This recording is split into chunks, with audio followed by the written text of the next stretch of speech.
என் இனிய உணர்வே கதையின் தொடர்ச்சி.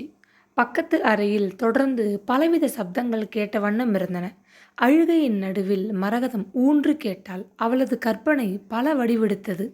இரும்பு பீரோவில் புடவைகள் அத்தனையையும் பகவதி வாரி மூட்டைக்கட்டி கொள்கிறாள் போலிருக்கு.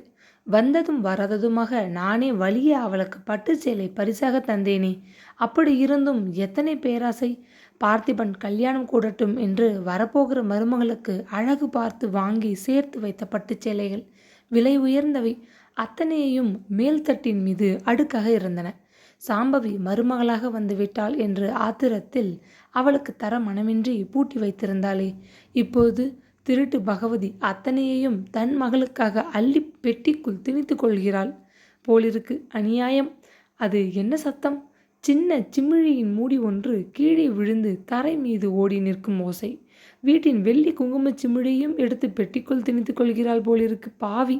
மரகதத்திற்கு அவளது மாமியார் தந்தது தன் மருமகளுக்கு கொடுக்க வைத்திருந்தாள். சாம்பவியை கண்டு மனம் வெகுண்டு அதை வெளியில் எடுக்காது பூட்டி வைத்திருந்தாள். அந்த பொருளை எவ்வளோ ஒருத்தி எடுத்து போய் அனுபவிக்கப் போகிறாள். ஆனாலும் பகவதிக்கு ரொம்பவே துணிச்சல்.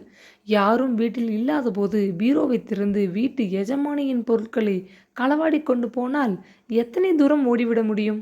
இன்று என்ன கிழமை? புதன். நாளை மறுநாள் டாக்டர் அவளை பார்க்க கட்டாயம் வருவார். ஒரு சமயம் நாளைக்கே பார்த்திபன் ஊர் திரும்பிவிட்டாலும் வியப்பதற்கில்லை. இந்த திருடிகளை அவன் லேசில் விட்டு விடுவானா? போலீசில் புகார் கொடுத்து களவாடி கொண்டு போன பொருட்களை அவர்கள் இருவரும் விற்று பணமாக்கும் முன் கையும் களவுமாக பிடித்து தக்க தண்டனை வாங்கி கொடுத்து விடுவானே. இருவரும் படித்தவர்கள், இப்படியா புத்தி போக வேண்டும்? படிப்புக்கும் பண்புக்கும் சம்பந்தமே இல்லை போலிருக்கு. பலவாறு எண்ணி குமைந்து கொண்டிருந்தாள். அழுது ஓய்ந்து ஒருவாறு தன்னை தானே சமாதானம் செய்து கொண்டு விடியும் தருவாயில் அவள் ஆழ்ந்து உறங்கி போனாள். திடுக்கிட்டு விழித்து கொண்டபோது பளிச்சென்று சூரிய ஒளி ஜன்னல் வழியே உள்ளே வீசியது. அம்மாவுக்கும் மகளுக்கும் அவளது அறையை ஒழுங்கு செய்ய நேரம் ஏது? மாலை வேளையே சாம்பவி அந்த அறையின் தரையை மருந்து நீரால் துடைத்து சுத்தம் செய்து ஜன்னல் திரைகளை தட்டி இழுத்து மூடி மேஜை மீது கிடக்கும் உணவு பாத்திரங்களை அப்புறப்படுத்திவிட்டு சுவர் மூலையில் ஒரு முக்காலி மீது பளபளக்கும் பித்தளை பூச்சட்டியில் நீர் வார்த்து தோட்டத்தில் பூத்து குலுங்கும் ரோஜா மலர்களை காம்புடன் வெட்டி கொண்டு வந்து அழகாக சொருகி அலங்காரப்படுத்தி வைப்பாள். ஒரு நாள் டாக்டர் வைத்தியலிங்கம் கூட சொன்னார், உங்கள் மருமகள் கெட்டிக்காரி, புத்திசாலி, நோயாளியை எப்படி உற்சாகப்படுத்தணுங்கிறத தெரிஞ்சு கொண்டின்றிருக்கா பார்த்தீங்களா?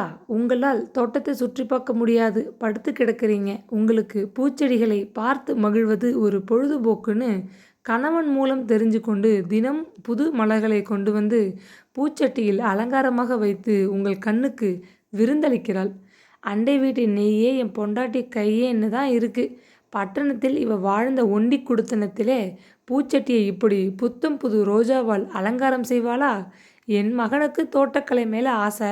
தோட்டக்காரனோட ஞாயிற்றுக்கிழமைகளில் பொழுது முழுக்க நின்றுக்கிட்டு இதுக்கு இந்த எருவை, இந்த செடிக்கு கொஞ்சம் கூட தண்ணி விடுன்னு சொல்லி பச்சை பிள்ளைகளை வளர்க்குறாப்புல பாடுபட்டு தோட்டத்தை கிளி கொஞ்சறாப்புல கொஞ்சி வச்சிருக்கான். அதிலிருந்து ரோஜாவை கிள்ளி வைக்க அம்மாவுக்கு ரொம்பத்தான் கசக்குது. டாக்டரை கடிந்து கொண்டாள். வைத்தியலிங்கம் பதிலுக்கு முருவளித்தார். சாம்பவி ஏழை பெண்தான், ஆனால் வசதி வந்தா அப்போ எப்படி பாங்குடன் வாழணும்னு தெரிஞ்சவ. அவ மேலே இருக்கிற கோவத்தில் இப்போ நீங்கள் இப்படி பேசுகிறீங்க. ஒரு 10 நாள் அவள் பிறந்த வீட்டுக்கு போனா அப்போ புலம்பி தவிப்பீங்க. பந்தயம் வேணா கட்டட்டுமா? ஆமாம், பந்தயம் ஒன்று தான் இப்போ குறைச்சல். நீங்கள் எப்பவும் சாம்பவிக்கு வக்காலத்து வாங்கிக்கிட்டு பேச வந்துடுறீங்க. ஒரு சமயம் அவள் உங்களோட தூரத்து பந்துவா? மனுஷங்க ஒருத்தருக்கு ஒருத்தர் எப்பவும் உறவுக்காரங்க என்கிற கொள்கை உடையவன். அவ்வளவுதான், முருவளித்தார் வைத்தியலிங்கம். 10 நாள் இல்லை, ஒரு பகல் ஒரு இரவு பொழுதுதான் சாம்பவி இல்லாத போது அந்த இரு பக்கா திருடிகளும் வீட்டில் அட்டகாசம் செய்யும் போதுதானே அவளுக்கு தன் மருமகளின் அருமை புரிகிறது. சாம்பவியை பகல் சாப்பாட்டுடன் வெளியே கடத்தி விட்டதனால் அவளுக்கு வாடி இருந்த பூக்களை மாற்றி புதிதாக ஒரு கொத்து மலரை பூச்சட்டியில் வைக்கக்கூட நேரம் இருக்கவில்லை. சாம்பவியும் படித்தவள்தான், ஆனால் எத்தனை அடக்கமானவள், அன்பானவள், பொறுமையானவள். அவள் வெளியேறி சில மணி நேரத்திலேயே மரகதம் அவளது அருமையை உணரத் தொடங்கிவிட்டாள். பகவதி பிசாசின் பேச்சை கேட்டு அவள் தன் மருமகளை ரொம்பவும் கொடுமைப்படுத்தி விட்டாள், அவமானப்படுத்தி விட்டாள். எத்தனை பெரிய தவறு! பார்த்திபன் தெரிந்தால் மன்னிப்பானா? மீண்டும் கண் கலங்கி போய் தலையை மெல்ல திருப்பி பார்த்தாள். சாம்பவி இருந்தால் இத்தனை நேரத்திற்குள் அவளுக்கு பெட்ஃபான் வைத்து உபசரித்து உடலை துடைத்துவிட்டு மாற்றுடை அணிவித்து சூடான ஆப்பமும் காப்பியும் தந்து மருந்துகளை கொடுத்து அருகில் வந்து அமர்ந்து காலை வேளை வரும் அவளுக்கு பிடித்தமான தமிழ் நாளேட்டை படித்து காட்டியிருப்பாள். முன்னரை கடிகாரம் மணி 8 அடிக்கிறதே. இந்த 2 கிராதகிகளும் என்ன செய்கிறார்கள்? இரவு முழுவதும் செய்த திருட்டு வேலையின் அயற்சியினால் இன்னமும் பாவிகள் தூங்குகிறார்களோ? அவளுக்கு தாகத்தில் வாயும் தொண்டையும் காய்ந்து போய்விட்டனவே. வயிற்றை லேசாக வலிக்கிறதே. மெல்ல கையை பிடித்து உதவினால் கூட போதும். தானே கழிவறைக்கு போய்விட்டு வர இயலும். தோட்டத்து மாட்டுக்கொட்டிலிருந்து மாடுகள் அம்மா என்று அழைப்பது காதில் கேட்டது.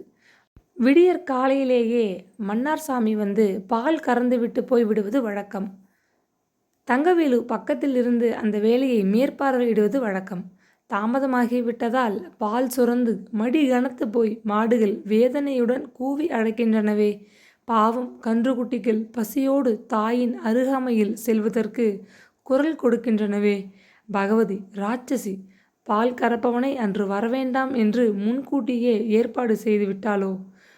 ஒருவரும் இல்லாத வீட்டில் படுக்கையில் கிடக்கும் அவளை பசியில் துடித்து தாகத்தில் தவித்து சாகட்டும் என்று பகவதி தனியே விட்டுவிட்டாளோ?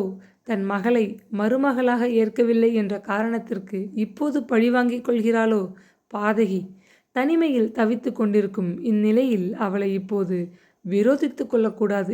எதையும் பாராட்டாது வஞ்சகமாக புன்னகை செய்தபடி கொஞ்சம் உதவியை பெற்று கொண்டு விட்டு மேலே அவள் சிந்திக்கும் முன் முன்னரை கடிகாரம் காலை 9 மணி 9 ஓசை மூலம் அறிவித்தபோது அவள் திடுக்கிட்டு போனாள். அத்தனை நேரம் வரை பகவதி உறங்கக்கூடியவள் இல்லையே. விடிந்ததுமே காப்பி சாப்பிடாவிட்டால் தலைவலி என்று தழுக்கு பண்ணுவாளே. தாயும் மகளும் குளித்து மாற்றுடை அணிந்து கொண்டு வயிறு புடைக்க காலை பலகாரம் சாப்பிட்டுவிட்டு தோட்டத்தை சுற்றி கொண்டிருப்பவர்களாச்சே. அவர்களுக்கு என்ன வந்துவிட்டது? சிரமப்பட்டு தன் பலமெல்லாம் வரவழைத்து கொண்டு பகவதி பகவதி என்று ஓங்கி கூச்சலிட்டாள். முன்னரை ஜன்னல் ஒன்றின் கொக்கி மாட்டப்படவில்லை. வேகமாக வீசிய காற்றில் அது படீர் என்று அடித்து கொள்ளவே மரகதம் நடுங்கி போனாள். எழுந்து மெல்ல சரிந்தபடி தலையணை மீது சாய்ந்து உட்கார்ந்து கொண்டாள்.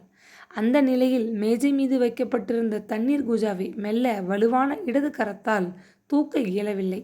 வயிறு உப்பிக்கொண்டு எந்த நிலையிலும் படுக்கையை அசிங்கப்படுத்திவிடும் போன்ற இயற்கையின் வேதனையை தாழ முடியவில்லை.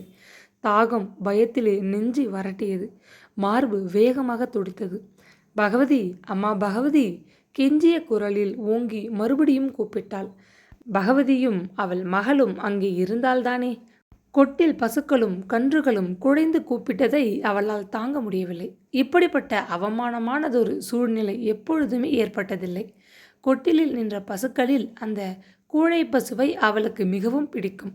தொழுதூர்பேட்டை சந்தையிலிருந்து அவளுக்காக அவள் கணவர் வாங்கி கொண்டு வந்து கொட்டிலில் கட்டிய பசு அது. எல்லா பசுக்களையும் விட மிக அதிகமாக பால் கறக்கும். கூழை பசுவை அவள் வெள்ளிக்கிழமைகளில் வீடு தெய்வமாக பூசித்து வந்தாள். வேலையால் பசுவை குளிப்பாட்டி கொட்டிலை சுத்தப்படுத்திய பின்னர் தன் கையால் அதன் முகத்தில் மஞ்சளை தடவி குங்குமம் பொட்டிட்டு ஆரத்தை எடுப்பாள். தலையை ஆட்டிக்கொண்டு அவள் தந்த வாழைப்பழத்தை புசித்த வண்ணம் நாக்கால் அவள் கையை நக்கி கொடுத்து கூழை பசு தன் அன்பை தெரிவித்து கொள்ளும். அவளது குழந்தை போன்ற அந்த பசு இப்போது மடிப்பாலின் கனம் தாளாது கதறி கொண்டிருக்கிறதே. சாம்பவி இருந்தபோது மாமியார் சொல்படி கூழை பசுவுக்கு வெள்ளிக்கிழமைகளில் மஞ்சள் பூசி பொட்டு வைத்து கும்பிட்டதுடன் கொட்டிலில் இருந்த அத்தனை மாடுகளையும் பரிவோடு கவனித்து கொண்டாள். காலை எழுந்ததிலிருந்து அந்த பெண்ணுக்குத்தான் எத்தனை வேலைகள்! எதற்காவது அவள் முகம் சுளித்திருக்கிறாளா? மறுத்து பதிலளித்திருக்கிறாளா? அந்த வீட்டுக்கு மருமகளாக எந்த பெண் வந்திருந்தாலும் அவள் சாம்பவியைப் போல சொன்னதை கேட்டு பணிவுடன் நடந்து கொண்டிருக்கவே மாட்டாள். ஏழை வீட்டு பெண் என்ற ஒரு காரணத்திற்காக மரகதம் தன் மருமகளை வெறுத்தாள். தன் மகனை காதலித்து தன் வலையில் சிக்க வைத்து கொண்டு விட்டாள் என்று ஆத்திரப்பட்டாள். அவள் மட்டும் என்ன, ஒரு சாதாரண விவசாயியின் மகள்தானே. களத்து மேட்டுக்கு தன் தகப்பனுக்கு சோறு கொண்டு போனபோது வழியில் பெரிய தனக்காரர் மகனை பார்க்க நேரிட்டது. சட்டநாதனுக்கும் பார்த்த அளவிலேயே பெண்ணை பிடித்துவிட்டது. பிடிவாதம் செய்து கல்யாணம் செய்து கொண்டார். அது ஊரறிந்த சங்கதி. அதுவும் காதல் கல்யாணம்தான். அவளுக்கு ஒரு நியாயம், மருமகள் சாம்பவிக்கு ஒரு நியாயமா? மகனது அன்பு மருமகள் பக்கம் திரும்பிவிட்டதே என்று பொறாமைப்பட்டது பெரும் தவறு. மகன் தாய் மேல் காட்டும் பாசத்திற்கும் மனைவி மேல் கொண்டிருக்கும் அன்புக்கும் வித்தியாசம் உள்ளதே. பார்த்திபன் தாய் மேல் கொண்டிருந்த அன்பில் இம்மி கூட குறையவே இல்லையே. பொறாமை கொண்ட அவள்தான் இள வயதினரான மகனையும் மருமகளையும் நெருங்கி இயற்கையை ஒட்டி வாழவிடாது குறுக்கே பூத மகன் என்றாள். அந்த பாவம் இப்போது அவளை பழிவாங்குகிறது. சாம்பவி, என் கண்ணே, என் மகளே, உன்னை கொடுமைப்படுத்தினதுக்கு மன்னிச்சுக்கோ. என் அருமை மகளே, 8 பிறவி எடுத்து எத்தனை தவம் இருந்தாலும் உன்னை போல ஒருத்தியை நான் மருமகளாக அடையவே முடியாது. அந்த உண்மையை உணர்ந்துட்டேன். சாம்பவி, உண்மையை புரிஞ்சுக்கிட்டேன். வாம்மா, திரும்பி வீட்டுக்கு வந்துடுமா, வந்துடு. இது உன் வீடு. உன்னை வெளியே அனுப்ப எனக்கு ஒரு உரிமையும் கிடையாது. தப்பு செஞ்சிட்டேன், மன்னிச்சுக்கோ, வந்துடுமா என்று புலம்பி அழுதபடி தானே காலை ஊன்றி நின்று கொண்டு படுக்கையை பிடித்த வண்ணம் கழிவறையை நோக்கி நடக்க முயன்றாள். என்ன இது? அறை இப்படி வேகமாக சுழல்கிறது. ஏன் இந்த இருட்டு? ஐயோ, என்னை பிடிச்சுக்கோ சாம்பவி, சாம்பவி! அலறியபடி தடால் என்று கீழே விழுந்து நினைவிழந்து போனாள் மரகதம். மரகதத்தை பிடிக்கலனாலும் இப்போ அவங்க நிலமை கொஞ்சம் கஷ்டமாக தான் இருக்குது. சப்ஸ்கிரைப் பண்ணாமல் வீடியோ பார்த்தீங்கன்னா ப்ளீஸ் கொஞ்சம் சப்ஸ்கிரைப் பண்ணிவிடுங்க.